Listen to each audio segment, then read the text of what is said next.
Assalamualaikum Syederalon. Inilah Taman Bambu Runcing Kota Langsa. Taman Bambu Runcing Kota Langsa ini, terletak tak berjauhan dari lapangan Merdeka Kota Langsa. Ciri khas dari Tugu Bambu Runcing adalah berdiri megah di tengah taman.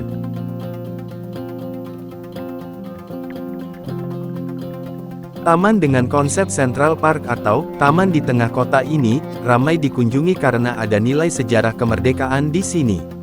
Taman Bambu Runcing ini dibangun oleh pemerintah pada tanggal 17 Agustus tahun 1948, untuk mengenang perjuangan rakyat Aceh, dalam melawan kolonialisme Belanda.